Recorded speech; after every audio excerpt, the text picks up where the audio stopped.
Guys, so we have about 10 days left of classes, and with you moving on to the high school, I want to finish the year out on one of the most important topics that you need to know to have a good foundation when you start school next year. And on the off chance that you're remote learning in the beginning of next year, it's going to be really important that you know how to solve equations. So we talked about that little chant we have. We GEMDAS the left, then we GEMDAS the right, then we see what the equation type is.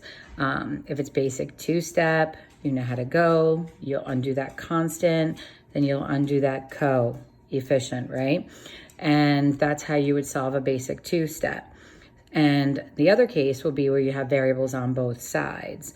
So with variables on both sides, undoing the smaller variable term is your best bet, because that will get you right back to your basic two-step and you know how to go from there. So you can see that this is in the Algebra 1 tab, okay? So it's super important that we're able to do this. So remember what GEMDAS stands for. So GEMDAS, I'm just gonna move you over here. So GEMDAS is groups, right?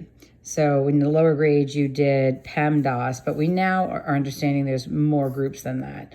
We have parentheses, we have brackets, we have absolute value, we have a numerator, we have a denominator. You also learned that the radicand is a group. And remember, these two here, absolute value and the square root, these are operational groups, so you cannot distribute into them, okay? So we can never distribute into them. Now, that's not going to be too much of an issue for you right now, but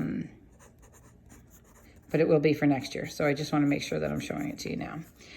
Then we do our exponents, then we multiply and divide from left to right.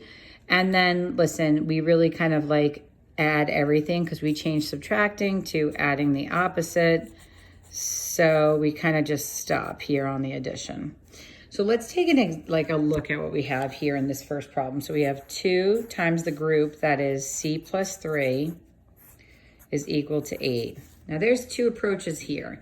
And you always have to ask yourself, like, what exactly am I dealing with here? So here is your equals, and I want you to keep form. It's so important that you keep form. So there's only a constant on the right. So we're just gonna write that down. And now we're gonna go GEMDAS the left. So you're gonna distribute this. So you're gonna have 2C plus the 6. And now you're in basic two-step. You've got a variable term and a constant equal to a constant. So basic two-step, you know how to go. We're gonna undo the constant. These are additive inverses.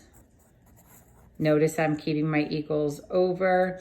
Then I have 2C. Now we undo multiplication with division. 2 divided by 2 is 1. 2 divided by 2 is 1. Okay? So take a look at that one for a minute, and we will see what it gives us for our next. All right, so now they're kind of amping things up a little bit. So they got a little more going on the left side. So we have 2 times the group, h minus 4. We'll subtract another 2 equal to 2.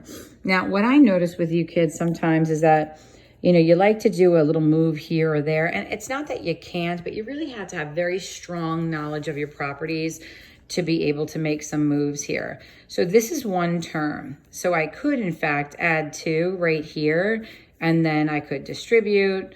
There's also another approach you can take when we get a little more masterful, but I want to kind of stick to the basics right now. And then on Thursday, we'll show you the alternate ways that we can do these. So there's nothing going on the